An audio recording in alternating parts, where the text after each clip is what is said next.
Hello and welcome to my channel Knowledge of Standard. आज हम लोग इस वीडियो में सीखने वाले हैं सैम्पलिंग प्लान के बारे में। क्या चीज़ होती है सैम्पलिंग प्लान और इसको किस तरीके से यूज़ करते हैं, और ये हमारे लिए एक्सेप्टेंस नंबर और एक्यूएल क्या होता है और रिजेक्शन नंबर क्या होती है, ये सारी चीज़ें और इनको डिटेल में हम स्टैंडर्ड के थ्रू समझेंगे कि इसके अंदर सैम्पलिंग प्लान में क्या क्या चीज़ें हमें देखनी चाहिए। तो सबसे पहले हम जानते हैं बेसिक चीज़ों के बारे में कि हम सैम्पलिंग प्लान कहाँ यूज़ करते हैं या इसकी ज़रूरत किस जगह पे है। यह हमारा एक बेसिक प्रोसेस फ्लो चार्ट होता है। तो बेसिक प्रोसेस फ्लो चार्ट में हम यहाँ पे देखेंगे कि जो आईक्यूसी होती है, आईक्यूसी में भी हमारा सैम्पलिंग प्लान का यूज़ होता है। उसके बाद जो हमारा प्री डिस्पैच इंस्पेक्शन एरिया है, वहाँ पे भी हम सैम्पलिंग प्लान का इस्तेमाल करते हैं। और उसके बाद हम देखते हैं कि बेसिक जो टर्मिनोलॉजी है उसके अंदर क्या क्या चीज़ें होती है सैम्पलिंग प्लान में। तो बेसिक टर्मिनोलॉजी क्या है? Inspection, lot size, sample size और सैम्पलिंग प्लान। इंस्पेक्शन बेसिकली हम उसे कहते हैं कोई ऐसी एक्टिविटी जिसको हम मेजरिंग, एग्जामिन, टेस्टिंग करते हैं, जिससे कि हम कुछ एक प्रोडक्ट और सर्विस के बारे में डिसीजन मेकिंग करने में आसानी मिलती है कि वो पास है और फेल है।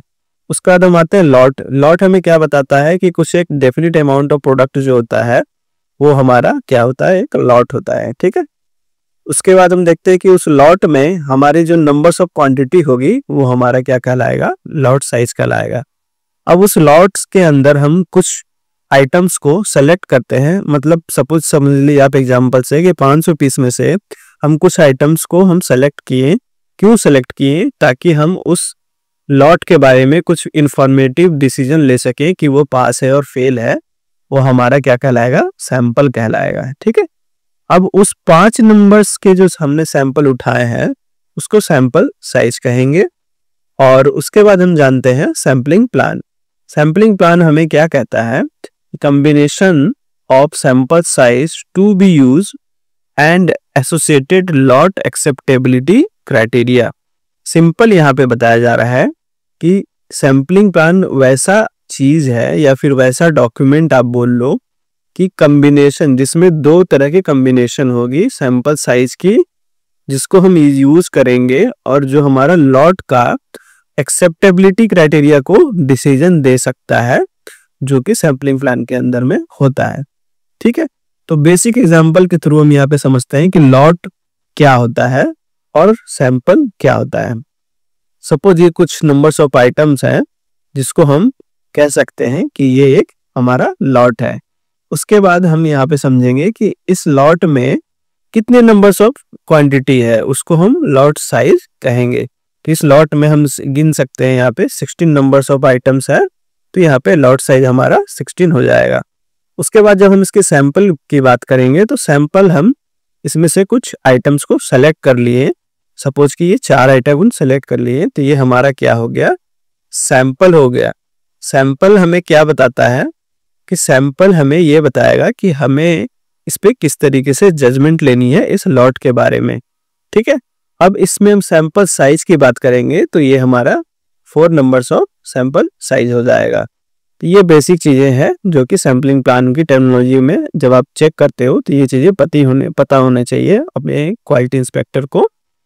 तो नेक्स्ट चलते हैं हम इसके बेसिक टेबल के बारे में, जो कि स्टैंडर्ड से रेफर किया गया है IS 2500 से। ठीक है। तो ये बेसिक टर्मिनोलॉजी में यहाँ पे हम देख सकते हैं कि लॉट साइज की एक लेफ्ट साइड में बात की गई है, उसके बाद एक स्पेशल इंस्पेक्शन लेवल की बात की गया है, और उसके बाद हमें यहाँ पे जनरल इंस्पेक्शन लेवल की बात की गई है। और ये साइज में हमारा जो लॉट का कोड होता है उसमें कितने नंबर्स ऑफ सैंपल लेने हैं उसके बारे में यहाँ पे आपको बताया जा रहा है। तो सपोज यहाँ पे मान लेते हैं कि हम यहाँ पे लॉट साइज की बात कर रहे हैं, तो ये एक रेंज दिया गया है लॉट साइज में। 2 से लेकर के 8 नंबर के लॉट होंगे तो ये नंबर्स है। 9 से लेकर के अगर 15 नंबर्स के बीच में कोई लॉट होगा तो कैसे करना है, 16 से 25 सो ऑन तक, यहाँ तक आपका चला गया। तो इस लॉट के अंदर में अब हम यहाँ पे देखेंगे ये नहीं कि हम सभी को लेना है। ठीक है। अगर आपकी ये डिपेंड करता है आपका प्रोसेस किस तरीके का, इजी प्रोसेस है, वन प्रोसेस है या मल्टीपल प्रोसेस है, तो उस तरीके से आप यहाँ पे ले सकते हैं। सिंपली हम क्या करते हैं कि एग्जाम्पल के लिए यहाँ पर हम मान लेते हैं कि जनरल इंस्पेक्शन लेवल के लिए हम दूसरे नंबर का जो यहाँ पर लेवल है हम इसको यूज करेंगे अपने कंपनी में इंस्पेक्शन के लिए, जो कि फाइनल इंस्पेक्शन और IQC के लिए हम कर सकते हैं। ठीक है, ये लॉट साइज हम उठा लेंगे और ये जनरल इंस्पेक्शन लेवल के दूसरे नंबर का जो कॉलम है हम इसको रेफर कर लेंगे, दूसरे नंबर का जो लेवल है। ठीक है, तो क्या करते हैं, सपोज मान लीजिए कि यहाँ पे 25 से लेकर के 50 के बीच का हमारा कोई लॉट है। सपोज यहाँ पर हमारा 40 नंबर्स ऑफ का कोई लॉट है, तो उस 40 नंबर्स ऑफ लॉट्स में हम यहाँ पे जाएंगे, देखेंगे कि यहाँ पे कि दूसरे नंबर पे हमारा डी आ रहा है। तो डी आ रहा है, तो डी आने का मतलब क्या है कि डी में हमारे कितने नंबर्स ऑफ पार्ट को चेक करना है सैम्पलिंग प्लान के अंदर। तो डी में हम यहाँ पे देखेंगे कि यहाँ पर 8 नंबर्स ऑफ सैंपल्स को उठा के हमें चेक करना है। तो 8 नंबर्स को सैंपल्स तो हम उठा लिए, अब उस पर हम डिसीजन कैसे लेना है कि वो पास है या फेल है। ठीक है, तो इस तरीके से आपको यहाँ पर चेक करनी पड़ती है, जो कि एक बेसिक सा होता है। आप यहाँ पर अपने स्टैंडर्ड में लिख सकते हो कि हमें कुछ भी नहीं चलाना है, मतलब हमें 8 के 8 पीस हम उठाए हैं सैंपल चेक करने के लिए, वो हमारा 100% होना चाहिए। ओके, तभी हम उसको पास कर सकते हैं, नहीं तो हम उसको फेल करेंगे। नहीं तो आप इसको एक इक्वल लेवल की जो बात करते हैं, जो कि हर स्टैंडर्ड के अंदर लिखा होता है और हर कस्टमर की रिक्वायरमेंट होती है कि आप एक्सेप्टेंस क्वालिटी लिमिट जो है आप क्या चला रहे हो।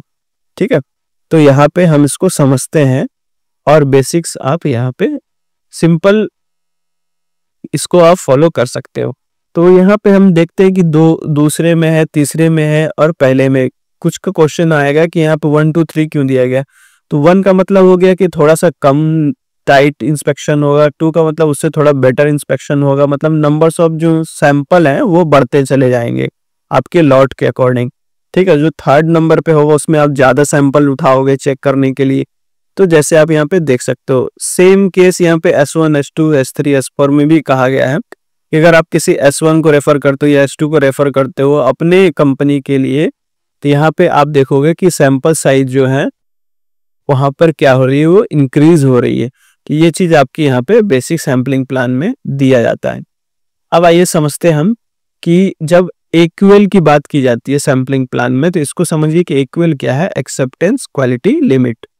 तो ये हमारा हमेशा परसेंटेज में इसको मेजर किया जाता है। ठीक है, तो जो हम अब यहाँ पे समझेंगे कि ये क्या है, कि जो इस साइड में आपको दिख रही है सबसे ऊपर में लिखा हुआ 0.010, ये परसेंट में है।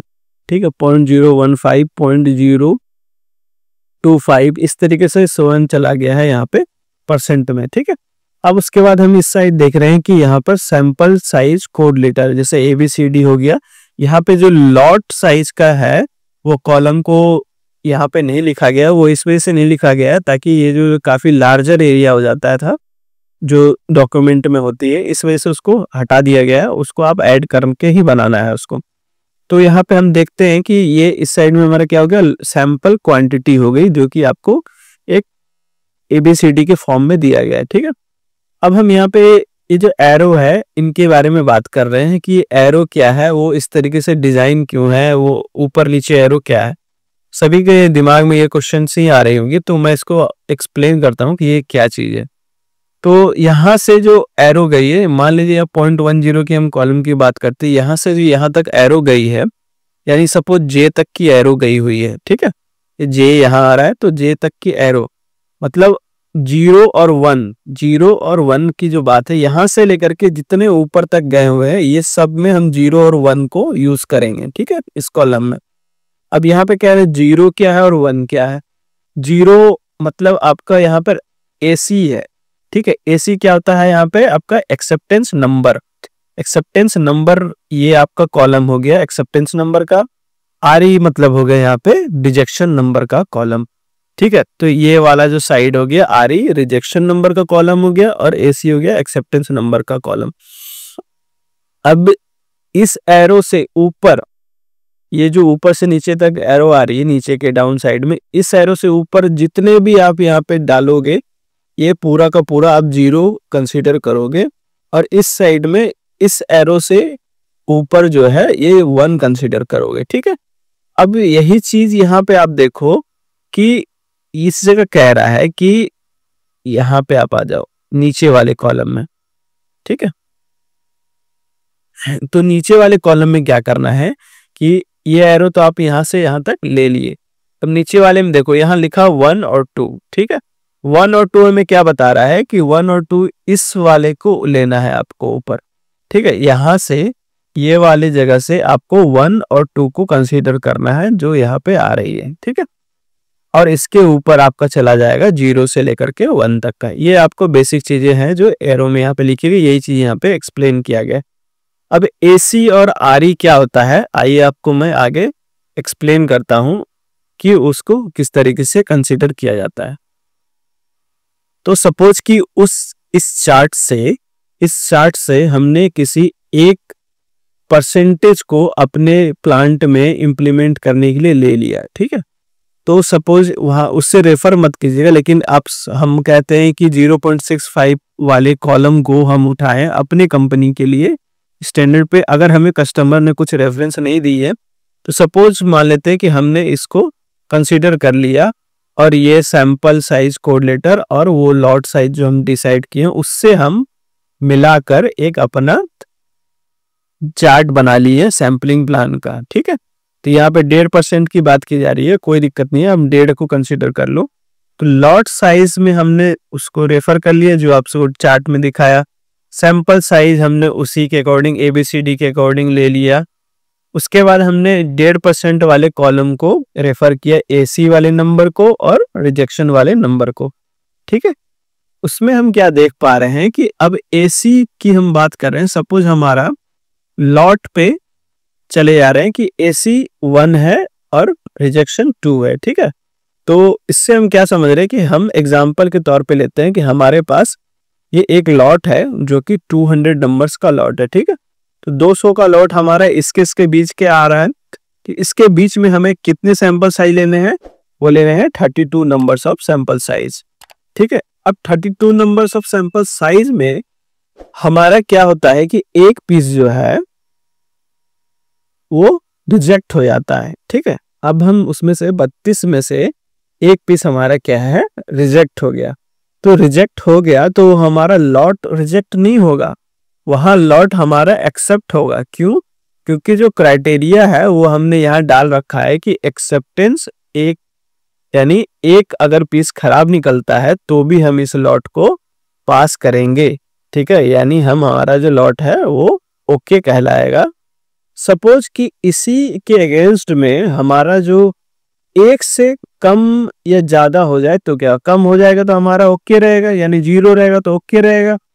इफ 1 से ज्यादा आ जाता है, जैसे कि यहाँ पर रिजेक्शन नंबर की हम बात कर रहे हैं, तो लॉट अगर हमारा 200 पीस का है, सैंपल सेम इसी पे हम 32 पीस का लिए हैं, अगर हमारा जो लॉट है उसके सैंपल को चेक करते समय हमारा 2 पीस रिजेक्ट हो जाते हैं।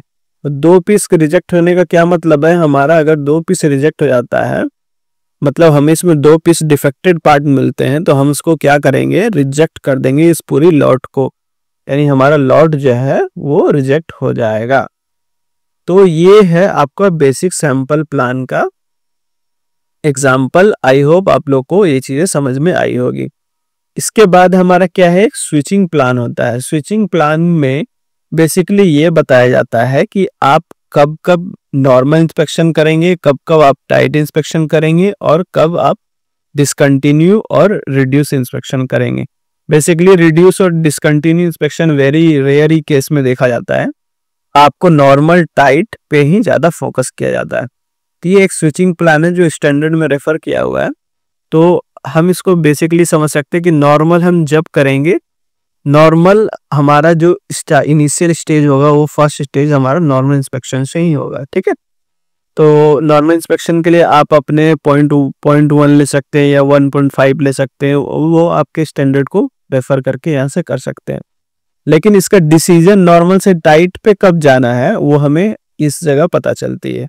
यानी 2 से जो हमारा 2 या 5 लॉट में से अगर 2 जो है हमारा कंजिक्यूटिव लॉट जो है वो खराब है, कस्टमर एक्सेप्ट नहीं कर रहा है 5 में से 2 लॉट, तो हमको इंस्पेक्शन क्या करनी है, अपनी टाइट करनी है। अब हमें सैंपलिंग प्लान में ये देखना है कि हमारे लिए टाइट इंस्पेक्शन के लिए हमने कौन सा सैंपल प्लान रेडी कर रखा है, ठीक है। ये चीज हमें कस्टमर मांगता है कई बार कि आपने नॉर्मल इंस्पेक्शन में, तो सपोज आपका ओके चल रहा है तो आप नॉर्मल इंस्पेक्शन कर रहे हो, सपोज आपका 5 लॉट में से 2 लॉट खराब हो गया तो आप लोग को टाइट इंस्पेक्शन को एक्टिवेट करना है। तो टाइट इंस्पेक्शन के लिए आपने किस तरीके का सैंपलिंग प्लान रेडी कर रखा है, किस तरीके से आप सैंपल कर रहे हो टाइट इंस्पेक्शन का, ठीक है। तो ये बेसिक चीजें होती है।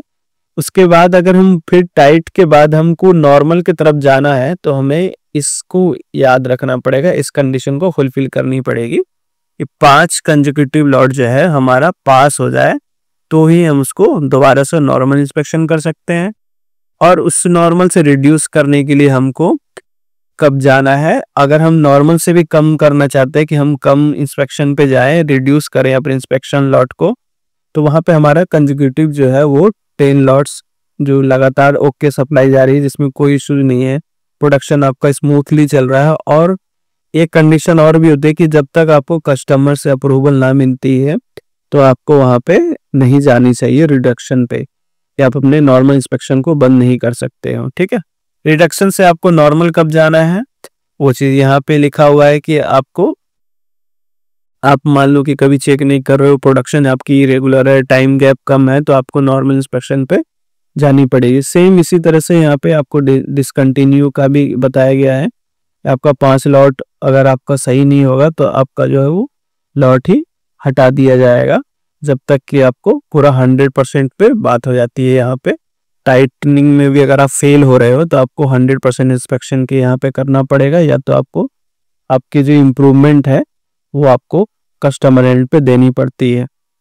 तो ये बेसिक स्विचिंग प्लान है जो कि स्टैंडर्ड्स में ही दिए गए हैं, और आई होप ये चीज़ें भी आप लोगों को क्लियर हुई होगी। तो अगर वीडियो अच्छी लगी हो तो please guys like share and subscribe करें। Thank you.